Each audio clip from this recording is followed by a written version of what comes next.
దేవునికి స్తోత్రాలు, దేవుని నామానికి మహిమ కలుగును గాక. మరి ఈ ఉదయకాల సమయమందు ఆత్మదేవుడు నన్నెంతో బలపరుస్తూ, ఈ దినం కూడా ఒక శ్రేష్టమైనటువంటి చక్కని సందేశాన్ని మీ ముందుకు తీసుకురావడానికి పరిశుద్ధాత్మ దేవుడు నన్నెంతో బలపరుస్తున్నందుకు దేవునికి స్తోత్రాలు. కాబట్టి దేవుని వాక్యాన్ని జాగ్రత్తగా మనం విందాం. లోపల నాటబడిన మన ఆత్మలను రక్షించుటకు శక్తి కలిగిన దేవుని వాక్యం. కాబట్టి దేవుని వాక్యాన్ని సాత్వికమైన మనసుతో మనం జాగ్రత్తగా అంగీకరించవలసిందిగా మరి దేవుని పేరట నేను మీకు తెలియజేస్తున్నాను. ఈ దిన ధ్యానాంశము మన ఆత్మీయ జీవితంలో మనము ఎలా ఉండాలి. దేవునికి స్తోత్రం కలుగును గాక. మన ఆత్మీయ జీవితంలో మనము ఎలా ఉండాలి, ఎలా ఉంటే దేవుడు ఇష్టపడతాడు, ఎలా నడుచుకుంటే ఆయనకి సంతోషము, మనం ఎలా బ్రతికితే దేవుడు మనల్ని చూసి ఆనందిస్తాడు అనే విషయాన్ని నేను క్లుప్తంగా మీకు తెలియజేస్తున్నాను. ఫిలిప్పీయులకు రాసిన పత్రిక 4వ అధ్యాయం 1వ వచనంలో ఒక అమూల్యమైన మాట రాయబడింది. నా ప్రియ సహోదరులారా, నా ఆనందమును నా కిరీటమునై ఉన్న ప్రియులారా, ఇట్లు ప్రభునందు స్థిరులయ్యుండుడి అని పౌలు గారు ఫిలిప్పీ సంఘానికి రాస్తున్నాడు. ప్రభునందు స్థిరులై ఉండండి అని అంటే అస్థిరమైనటువంటి మనసు ఉంటుందా? ఖచ్చితంగా ఉంటుంది. కనుకనే అస్థిరమైన మనసు దేవునికి ఇష్టం లేదు. స్థిరమైన మనసు అది దేవునికి ఇష్టము. అదే ప్రభునందు స్థిరముగా ఉండాలి, ప్రభునందు స్థిరంగా ఉండాలని వాక్యంలో రాయబడింది. అలాగే కిందకు వస్తే ఎలాగనగా 2వ వచనం చూస్తే, ప్రభునందు ఏక మనస్సు గలవారై ఇండుడని. ఎలాంటి మనసు అంట? ఏక మనస్సు, స్థిరత్వము, ఏక మనస్సు దేవుని మీద కేంద్రీకరించినప్పుడు మన ఆత్మీయ జీవితంలో మనం ఎంతగానో బలపరచబడుతూ ఉంటాం. దేవునికి స్తోత్రం కలుగును గాక. ఎలా కేంద్రీకరించాలి ప్రభుని అని అంటే వాక్యంలో రాయబడింది, మీ హృదయములందు క్రీస్తుని ప్రభుగా ప్రతిష్ఠించుకునుడి అని రాశారు పౌలు గారు. ఎలాగంట? మీ హృదయములందు క్రీస్తుని ప్రభుగా ప్రతిష్ఠ చేసుకోవాలి. ప్రభు అనగా రాజు. ఆయన రాజు. మన హృదయాన్ని, ఈ దేహానికి అంతటికి హృదయము కేంద్రము లాంటిది. ఈ కేంద్రములో లేక ఈ హృదయములో యేసుక్రీస్తు ప్రభుని రాజుగా నీవు ప్రతిష్ఠ చేసుకున్నప్పుడు ఆయన నీ జీవితంలోకి వచ్చి నిన్ను ఆశీర్వదించి నీలో ఉన్నటువంటి ప్రతి ద్వేషమును, కల్మషమును, కక్షను, ఈర్ష్యను, చెడు అలవాట్లన్నిటినీ నా యేసుక్రీస్తు ప్రభువారు దూరం చేస్తారు. ఎప్పుడు? నీవు హృదయంలోకి ప్రభువుని ఆహ్వానించినప్పుడు, నీ జీవితంలో క్రీస్తుని లేక నీ హృదయములో క్రీస్తుని ప్రభువుగా నువ్వు హృదయంలో ప్రతిష్ఠ చేసుకున్నప్పుడు నా ప్రభు ఆశీర్వదించడానికి సమర్థవంతుడై ఉన్నాడు. నా ప్రియమైన దేవుని బిడ్డలారా, ఈ ఉదయకాల సమయం మీ మధ్యలోకి రావడానికి గల కారణం ఏంటంటే, ప్రభునందు స్థిరముగా ఉండండి. స్థిరమైనటువంటి భక్తి కలిగి దేవునితో ప్రవర్తించాలని దేవుని సేవకుడిగా నేను మీకు తెలియజేస్తున్నాను. దేవునికి స్తోత్రం కలుగును గాక. 2వ విషయాన్ని కూడా నేను మీకు తెలియచేయబోతున్నాను. 2వ విషయం కూడా నేను మీకు తెలియచేయబోతున్నాను. పేతురు రాసినటువంటి మొదటి పత్రిక 5వ అధ్యాయము 9వ వచనం. లోకమందున్న మీ సహోదరులందు ఈ విధమైన శ్రమలే నెరవేరుచున్నవని ఎరిగి. ఎలాగంట? లోకమందున్న మీ సహోదరులు ఈ విధమైన శ్రమలే నెరవేరుచున్నవని ఎరిగి నీవు గ్రహించి విశ్వాసమందు స్థిరులై వానిని ఎదురించుడి అని అన్నాడు. దేన్ని? ఏదైతే దేవుని దగ్గరకు రానీయకుండా నేను బలహీనపరుస్తుందో, ఏ అలవాటైతే దేవుని దగ్గర రానీయకుండా నేను ఆప్ చేస్తుందో, ఆ అలవాటుని ఎదిరించాలి. దేవునికి విరోధంగా వస్తున్నటువంటి ఆలోచనలు కావచ్చు, దేవునికి విరోధంగా వస్తున్నటువంటి తలంపులు కావచ్చు, మరి అది ఏదైనా కావచ్చు, దాన్ని నీవు ఎదిరించాలంటే విశ్వాసమందు స్థిరంగా ఉండాలి. నీ విశ్వాసము స్థిరంగా ఉన్నప్పుడు దాన్ని నీవు ఎదిరించగలవు.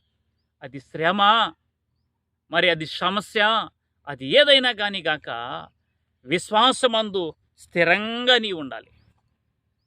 స్థిరమైన విశ్వాసం ఎలాగనంటే దానియేలుని సింహాల బోన్లో తీసుకెళ్ళి వేసేశారు.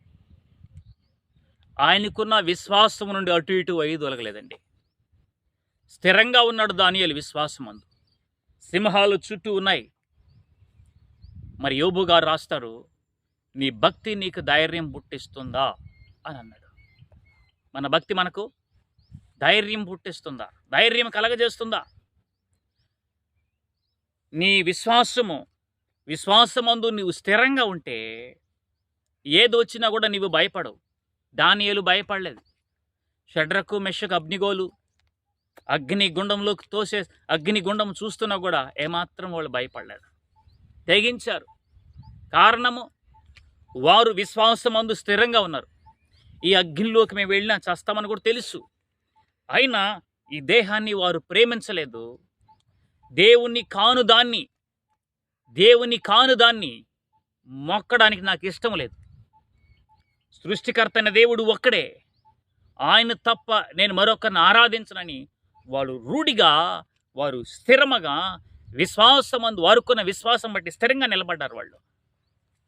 కనుక అగ్నిలో నుంచి దేవుడు వారి విశ్వాసాన్ని బట్టి వారిని బయటికి తీసుకొచ్చాడు. దేవునికి స్తోత్రం కలుగును గాక. అగ్నిలో నుంచి బయటకు వచ్చిన తరువాత వారిని పట్టి ఆ ప్రదేశం అంతా కూడా దేవుని నామము మహిమపరచబడింది. ఈరోజు క్రైస్తవులుగా శ్రమలలోకి వెళ్ళకపోతే మన ద్వారా దేవుని నామం మహిమపరచబడదు. శ్రమలు చూసి అధైర్యపడవద్దు, కష్టాలు చూసి అధైర్యపడవద్దు. శ్రమ వెనుక ఒక మేలు దాగి ఉంటుంది. సింహాలు బోన్లోకి వెళ్ళిన తర్వాత దానియేలు జీవితము మార్చబడింది. షడ్రకు మెషకు అగ్నిగోలు అగ్నిలోకి వెళ్ళిన తర్వాత వారి జీవితము మరి మహిమకరంగా మార్చబడింది. వారిని బట్టి దేవుని నామము మరి గొప్పగా హెచ్చించబడింది. సో శ్రమ అనేది లేకపోతే క్రైస్తవ జీవితానికి మరి అది అర్థమే కాదు. శ్రమ ఉంటేనే మన జీవితానికి ఒక విలువ. కనుక శ్రమలు వచ్చినప్పుడు గట్టిగా నిలబడాలి. విశ్వాసము నుండి అటు ఇటు తొలగకుండా దేవుని మీద నీవు ఆనుకున్నప్పుడు నీ హృదయంలో ప్రభువుని ప్రతిష్ఠ చేసుకున్నప్పుడు స్థిరమైనటువంటి విశ్వాసం నీకు లభ్యమవుతుంది. దేవునికి స్తోత్రం కలుగును గాక. నేను మరలా మూడో విషయం నేను మీకు జ్ఞాపకం చేయబోతున్నాను. పేతురు రాసినటువంటి 2వ పత్రిక 1వ అధ్యాయము 12వ వచనం చదువుతున్నాను. కాబట్టి మీరు ఈ సంగతులను తెలుసుకొని, పౌలు గారు చెప్తున్నారు, కాబట్టి మీరు ఈ సంగతులను తెలుసుకొని మీరు అంగీకరించిన సత్యమందు స్థిరపరచబడి ఉన్నను అని అన్నాడు. ఎలా ఉండాలంట? సత్యమందు కూడా స్థిరంగా ఉండాలి. ప్రభునందు స్థిరంగా ఉండాలని మొదటగా చూసాము. రెండోది విశ్వాసమందు కూడా స్థిరంగా ఉండాలని కూడా చూసాము. మూడోది సత్యమందు కూడా స్థిరంగా ఉండాలని మరి పరిశుద్ధాత్మ దేవుడు మనల్ని ఎంతగానో బలపరుస్తూ ఉన్నాడు. దేవునికి స్తోత్రం కలుగును గాక. ఎందుకు సత్యం మరి సత్యమందు స్థిరంగా ఉండాలి అనంటే యేసుక్రీస్తు ప్రభువు వారిని ఒకసారి పిలాతు అడిగాడు, నీవు రాజువా అని అన్నాడు. ఆయన అన్న మాట ఏంటో తెలుసా? యోహాను సువార్తలో ఆయన అన్న మాట మరి దేవునికి స్తోత్రం 18వ అధ్యాయంలో 37వ వచనంలో చూడగలిగితే అక్కడ యేసుక్రీస్తు వారు సరైన సమాధానం చెప్పాడు. అందుకు పిలాతు నీవు రాజువా అని అడిగాడు. ఎస్, ఆయనను అడగగా యేసు నీవు అన్నట్టు నేను రాజునే, అయితే సత్యమును గూర్చి సాక్ష్యం ఇచ్చుటకు నేను పుట్టి తిని. దేని గురించి? సత్యమునకు సాక్ష్యం ఇచ్చుటకు నేను పుడితిని, ఇందు నిమిత్తమే ఈ లోకానికి వచ్చి తిని అన్నాడు. దేనికి వచ్చాడు ఆయన ఈ లోకానికి? ఈ లోకానికి దేనికి వచ్చాడు? సత్యం గూర్చి సాక్ష్యమిచ్చుటకు ఈ లోకానికి యేసుక్రీస్తు ప్రభు వారు వచ్చారు. సత్య సంబంధులైన ప్రతి వాడును నా మాట విన్ను. సత్యానికి సాక్షిగా యేసుక్రీస్తు ప్రభు వారు నిలబడ్డాడు.